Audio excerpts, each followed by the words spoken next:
அனைத்து தமிழ் மக்களுக்கும் கணேஷின் பணிவான வணக்கம். வாங்க ஃப்ரெண்ட்ஸ், மார்க்கெட் பற்றி டிஸ்கஸ் பண்ணலாம். மார்க்கெட் இன்னைக்கு ஒரு செல்லிங் ப்ரெஷர், அதாவது காலையில் பார்த்தீங்க அப்படின்னா ஒரு பெரிய மூமெண்ட்டுங்கிறது கிடையாது. நேற்றே நாம் டிஸ்கஸ் பண்ணியிருந்தோம். அதாவது கால் ஆப்ஷன் சைடு ஹெவியாக செல் பண்ணி வச்சிருக்காங்க. கண்டிப்பாக ஒரு சைட்வேஸ் மார்க்கெட் எக்ஸ்பெக்ட் பண்ணலாம் அப்படிங்கிற மாதிரி தான் நேற்று டிஸ்கஸ் பண்ணியிருந்தோம். எக்ஸாக்டாக ஒரு பெரிய மூமெண்ட்டுங்கிறதே கிடையாது. எவ்வளோ தூரம் அப்படின்னு பார்த்தோம் அப்படின்னா கிட்டத்தட்ட ஒரு 2.25 மணி வரைக்கும் மூமெண்ட்டு கிடையாது. 2.25 மணிக்கு அப்புறம் மட்டும் நிஃப்டி கிட்டத்தட்ட ஒரு 350 பாயிண்ட் பக்கம் மேலே க்ளோஸ் ஆகிருக்கு. க்ளோஸ் ஆக போகுது. இன்னும் க்ளோஸ் ஆகிறதுக்கு ஒரு 10 மினிட்ஸ் இருக்குன்னு வச்சுக்கோங்களேன். இது எதனால இங்கே திடீர்னு ஒரு 350 பாயிண்ட் ஏறி இருக்கு அப்படின்னா 3:05க்கு கரெக்டாக ஒரு நியூஸ் ஒன்று வருது. அதாவது 2:05க்கு ஒரு நியூஸ் ஒன்று வருது. என்ன அப்படின்னா, இந்த மாதிரி ஈரான் டெபுட்டி ஃபாரின் மினிஸ்டர் என்ன சொல்லியிருக்காரு அப்படின்னா, நீங்கள் அமெரிக்கா வேற ஏதாவது ஒரு திட்டத்தை சொன்னீங்க அப்படின்னா நாங்கள் அணு ஆயுதம் தயாரிக்கிற அந்த திட்டத்தை நாங்கள் கைவிட்டுறோம் அப்படிங்கிற மாதிரி அவங்க சொல்லியிருக்காங்க. வேற ஏதாவது ஒரு ஆப்ஷன் இருக்கா அப்படிங்கிற மாதிரி கேட்டிருக்கிறாங்க. இது முழுக்க முழுக்க ஒரு சீஸ்ஃபயர் நியூஸ் மாதிரி தான். அதாவது போர் நிறுத்தத்துக்கான ஒரு என்ன சொல்றதுன்னா ஒரு அப்ரோச் மாதிரி இவங்க கேட்டிருக்கிறாங்க. ஸோ அதனால தான் இந்த நியூஸை பொறுத்த வரைக்கும் மார்க்கெட் ஒரு பாசிட்டிவ் ரியாக்ஷன் கொடுத்துருக்கு. இது கண்டினியூஷன் ஆகுமா அப்படின்னு கேட்டீங்க அப்படின்னா, இதுக்கு ட்ரம்ப் கிட்ட இருந்து என்ன பதில் வருது அப்படிங்கிறத பொறுத்து தான் இது கண்டினியூஷன் ஆகும். ஓகேங்களா? இப்போ ட்ரம்ப் அதெல்லாம் ஆகாது, அந்த போர் நடந்துகிட்டே தான் இருக்கும் அப்படிங்கிற மாதிரி வேற ஏதாவது சொல்லலாம். இல்லை ஓகே உட்காந்து பேசலாம்னு சொல்லலாம். உட்காந்து பேசலாம்னு சொன்னா அப்படின்னா ஒரு பாசிட்டிவ் நியூஸ். இல்லை இதெல்லாம் முடியாதுன்னு சொல்லிட்டாங்க அப்படின்னா இது ஒரு நெகட்டிவ் நியூஸ். ஓகேங்களா? எதா இருந்தாலுமே ட்ரம்ப்போட ஒரு என்ன சொல்றதுன்னா ஒரு அனௌன்ஸ்மெண்ட்ல தான் மார்க்கெட் இனிமேட்டு வரக்கூடிய, அதாவது இன்னைக்கு இல்லை நாளைக்கு மார்க்கெட்டெல்லாம் ட்ரம்ப்போட அனௌன்ஸ்மெண்ட்ல தான் இருக்கு. ஓகேங்களா? இப்போதைக்கு ஒரு பாசிட்டிவ் நியூஸ் வந்திருக்கு. இந்த போர் நிறுத்தத்துக்கான ஒரு பாசிட்டிவ் நியூஸ் வந்திருக்கு அப்படின்னு சொல்லலாம். ஓகே, இப்போ நாளைக்கு இந்த பை கண்டினியூஷன் ஆகுமான்னு பார்க்கறதுக்கு முன்னாடி மற்ற டீட்டெயில்ஸ் எல்லாம் பார்த்துட்டு வந்துடலாம்.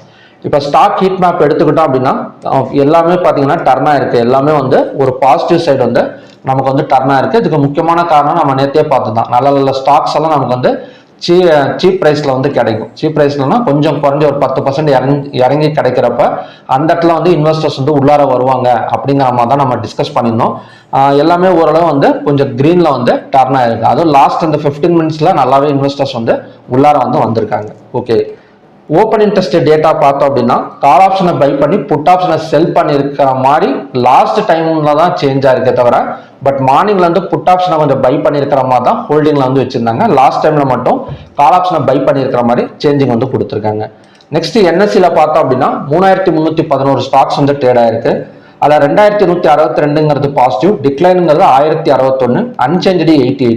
52 வீக் ஹைல 23 ஸ்டாக்ஸும் 52 வீக் லோல 287 ஸ்டாக்ஸ் வந்துச்சு. கிட்டத்தட்ட 680 இருந்தது, 500 இருந்தது, இப்போ வெறும் 287 தான் இருக்கு. நாளைக்கு 110 ஸ்டாக்ஸ் மட்டும் தான் அப்படிங்கிற ஒரு ரேஞ்சுக்கு வந்தது அப்படின்னா மறுபடியும் என்எஸ்சி அண்ட் பிஎஸ்சி ரெக்கவரி ஆகிறதுக்கு பாசிபிலிட்டிஸ் இருக்கு.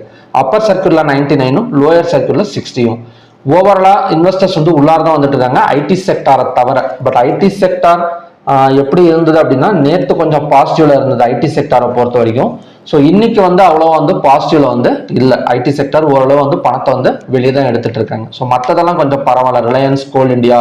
இப்போ ரிலையன்ஸ் எல்லாம் எதெல்லாம் நாங்கள் 3% ஏறி இருக்கு அப்படின்னா, இப்போ ரஷ்யா பிரசிடென்ட் அவர் அனௌன்ஸ் பண்ணியிருந்தார். இப்போ இந்தியாவுக்கு கொடுக்கறதுக்கு 9.5 மில்லியன் பேரல் க்ரூட் ஆயில் நாங்கள் ரெடியாக வச்சிருக்கோம், எப்போ சொன்னாலும் நாங்கள் மாற்றி விட்டுருவோம் அப்படிங்கிற மாதிரி அவர் ஒரு அனௌன்ஸ்மெண்ட் கொடுத்திருந்தாரு. இது முழுக்க முழுக்க பார்த்தீங்கன்னா ஒரு இந்தியாவோட ஆயில் அண்ட் கேஸ் கார்பரேஷன் கம்பெனிக்கெல்லாம் ஒரு நல்ல ஒரு பாசிட்டிவ் நியூஸ் அப்படின்னு சொல்லலாம். ஸோ அதை பொறுத்த ரிலையன்ஸ்லாம் கிட்டத்தட்ட 3% பக்கம் இன்க்ரீஸ் ஆயிருக்கு. கோல் இந்தியா, ஓஎன்ஜிசி எல்லாமே கொஞ்சம் பரவாயில்ல. கோல் இந்தியா பொறுத்த வரைக்கும் 3.70% பக்கம் நமக்கு மேலே தான் வந்திருக்கு. ஓகே, அதாவது இந்த பாசிட்டிவ் நியூஸ் காலையிலேருந்தே நமக்கு தெரிஞ்சதா? இப்போ ஹைவே டெஸ்ட் பார்த்துட்டு இது சொல்கிறேன். இப்போ ஹைவே டெஸ்ட் ஸ்டாக்ஸ் எடுத்துக்கிட்டா மாருதி, எம்என்எம், ஸ்ரீராம் ஃபைனான்ஸ், சன் ஃபார்மா, அதுக்கப்புறம் பார்த்தீங்கன்னா ஹெச்டிஎஃப்சி பேங்க் எல்லாமே கொஞ்சம் பாசிட்டிவ். எஸ்பிஐ ஐசிஐசி பேங்க் மட்டும் கொஞ்சம் நெகட்டிவ்ல போயிட்டு இருக்கு. ஸோ ஓவரால் ஹைவே டெஸ்ட் ஸ்டாக்ஸ் ஒரு பை சைடுக்கு புஷ் பண்ணிட்டு இருக்காங்க அப்படின்னு சொல்லலாம். டாப் கெய்னர்ஸ் எடுத்துக்கிட்டோம் அப்படின்னா Adani ports, LT, Hindalco, NTPC, Reliance இதெல்லாம் பார்த்தீங்க அப்படின்னா top கெய்னர்ஸுக்கான stocks. Top லூசர்ஸ்ல டெக்டம், ICICI bank, HCL tech, TCS, state bank of India இதெல்லாம் பார்த்தீங்கன்னா டாப் லூசர்ஸுக்கான ஸ்டாக்ஸ். மறுபடியும் ஐடி செக்டர் டாப் லூசர்ஸுக்குள்ளார வந்துடுச்சு. ஓகே, இது பை பண்ணுறத வந்து இன்னைக்கு வந்து ஐடென்டிஃபை பண்ண முடிஞ்சதா அப்படின்னு லாஸ்ட் அந்த 350 பாயிண்ட்ஸுங்கிறது கண்டிப்பாக வந்து ரொம்ப சிரமம் தான். ஏன் அப்படின்னா லாஸ்ட் இந்த நியூஸ் வந்த உடனே தான் ஸோ இன்வெஸ்டர்ஸ் வந்து உடனே வந்து உள்ளார வந்திருக்காங்க. அது மட்டும் இல்லாமல் நமக்கு இந்தியா விக்ஸும் காலையிலேருந்தே கொஞ்சம் டவுனில் தான் இருந்தது. பட் அதுக்கப்புறம் ஒரே ஒரு கேண்டில் மட்டும் டவுன் எடுத்துட்டு மறுபடியும் கொஞ்சம் மாடரேட்டில் தான் இருந்தது. ஸோ அது வந்து கன்ஃபர்மேஷன் கொடுக்கல. பட் முடிகிறப்ப எப்படி இருக்குது அப்படின்னா கிட்டத்தட்ட இந்தியா விக்ஸ் வந்து ஒரு 15% பக்கம் டவுன் ஆயிருக்கு. ஸோ இந்த மாதிரி 15-10% எல்லாம் டவுன் ஆனது அப்படின்னா மறுபடியும் இன்வெஸ்டர்ஸ் வந்து உள்ளார வர போறாங்கன்னு அர்த்தம். மக்கள் கொஞ்சம் பயப்படாமல் இருக்காங்க அப்படிங்கிறத இந்த இந்தியா விக்ஸ் கேண்டில் வந்து நமக்கு வந்து காட்டுது. அதே மாதிரி யூஎஸ்டி ஐஎன்ஆரும் நமக்கு வந்து ஒரு 0.54% பக்கம் டவுன் ஆயிருக்கு. கொஞ்சம் வந்து என்ன சொல்றதுன்னா ஸ்ட்ராங் ஆயிட்டு இருக்குன்னு ருப்பி வந்து ஸ்ட்ராங் ஆயிட்டு இருக்கு. அது எதனால அப்படின்னா இந்த ரஷ்யன் பிரசிடென்ட் வந்து இந்த மாதிரி ஒரு அனௌன்ஸ்மெண்ட் கொடுத்துருக்கனால ருப்பி வந்து கொஞ்சம் ஸ்ட்ராங்கா இருக்கு. இப்போதைக்கு ஒரு இன்வெஸ்டர்ஸ் உள்ளார வர மாதிரி தான் தெரியுது. பட் நம்ம எப்படி வந்து இந்த மாதிரி அன்எக்ஸ்பெக்டட் மூவ்மெண்ட்லலாம் எப்படிங்க நம்ம தப்பிக்கிறது அப்படின்னா ஒரே வழிதான். ஆப்ஷன்ஸ் ட்ரேடர்ஸை பொறுத்த வரைக்கும் எல்லா வீடியோலையும் நான் அதான் சொல்லுவேன், மணி மேனேஜ்மெண்ட்டை ஃபாலோ பண்ணிக்கங்க. ஓகேங்களா, ஒரு நாளைக்கு 4.5% லூஸ் பண்ணிட்டீங்க அப்படின்னா நம்ம ட்ரேடிங்கை விட்டு வெளியே வந்துடணும். அடுத்த நாள் தான் மறுபடியும் வந்து ட்ரேடிங் வந்து அட்டன் பண்ணணும். ஓகேங்களா, இப்போ 1 லட்ச ரூபா வச்சு நீங்கள் ட்ரேட் பண்ணிட்டு இருக்கீங்க அப்படின்னா அது என்னவோ போயிட்டு வந்துட்டு நம்ம ஒரு என்ட்ரி எடுத்துட்டோம், ஒரு 4500 ரூபா லாஸ் ஆயிடுச்சா எடுத்துட்டு அதோட கட் பண்ணிட்டு அடுத்த நாள் தான் மறுபடியும் வந்து ட்ரேடிங் வந்து பண்ணணும். ஓகேங்களா, ஸோ இதுதான் பார்த்தீங்கன்னா money management full and full. இந்த கண்ட்ரோலில் நம்ம பண்ணால் மட்டும்தான் ஆப்ஷன்ஸ் எல்லாம் கண்டினியூஸாக நம்ம அமௌண்ட் வந்து எடுத்துகிட்டு போக முடியும். இந்த மாதிரி இடத்துலலாம் ரொம்ப ரிஸ்க் எடுக்கிறது கண்டிப்பாக வந்து கீழே இறங்கணும்னு நினைக்கிறது தப்பு கிடையாது. ஏன்னா மார்க்கெட் வந்து கொஞ்சம் டவுன் சைடு தான் இருக்கும். வார் டென்ஷனால எல்லாரோட கான்செப்டும் புட் ஆப்ஷன்ல தான் இருக்கும். ஸோ அந்த மாதிரி டைம்ல ஒரு ப்ராப்பராக ஒரு மணி மேனேஜ்மெண்ட்டை ஃபாலோ பண்ணீங்க அப்படின்னா இந்த மாதிரி அன்எக்ஸ்பெக்டட் மூவ்மெண்ட்லலாம் கொஞ்சம் தப்பிக்கலாம். ஓகேங்களா, ஸோ கொஞ்சம் ஃபாலோ பண்ணிக்கோங்க, எழுதி கூட வச்சுக்கோங்க. ஒரு நாளைக்கு 4.5% மேலே ரிஸ்க் எடுக்கக்கூடாது. ஹோல்டும் பண்ணனாலும் கூட ஒரு 4.5% மேலே ரிஸ்க் வந்து எடுக்காதீங்க. ஓகே, இப்போ நிஃப்டியை பொறுத்த வரைக்கும் ஹையர் க்ளோஸுக்கு மேலே ஓப்பன் ஆனால் கண்டினியூஸாக கொஞ்சம் பை சைடு போகிறதுக்கான ஒரு பாசிபிலிட்டிஸ் இருக்குது. இன்னும் ட்ரம்ப் சைடுலேருந்து எந்த அனௌன்ஸ்மெண்ட்டும் வரல.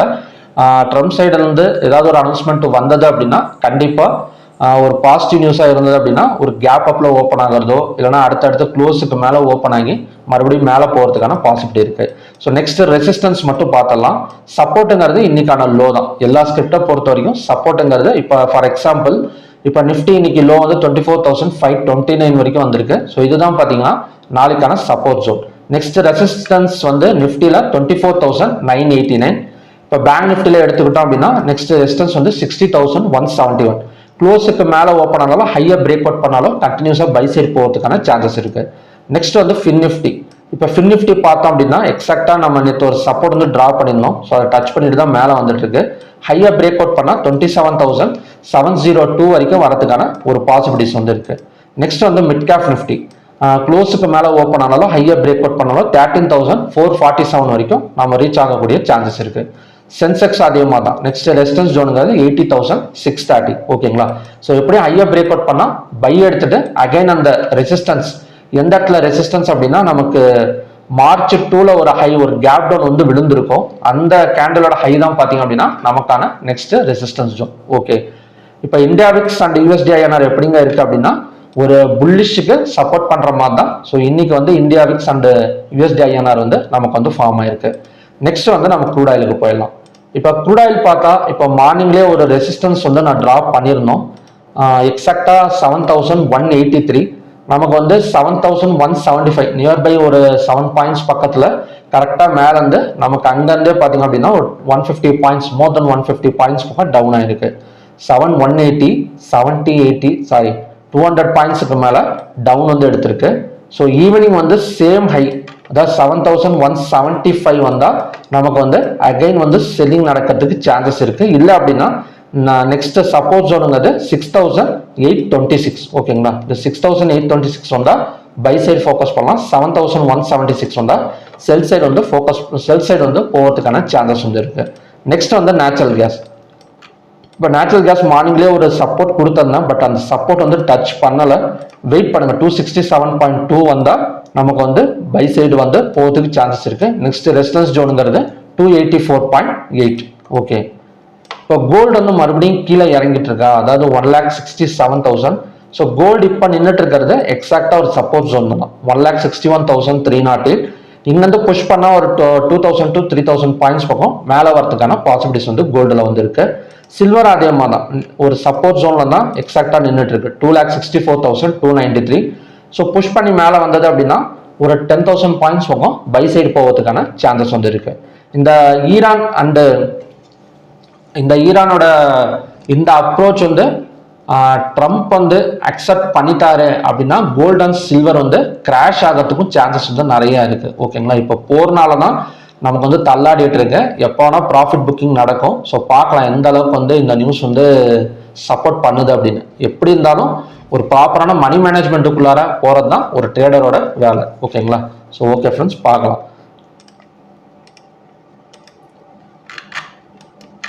So support and resistance note பண்ணிக்கோங்க.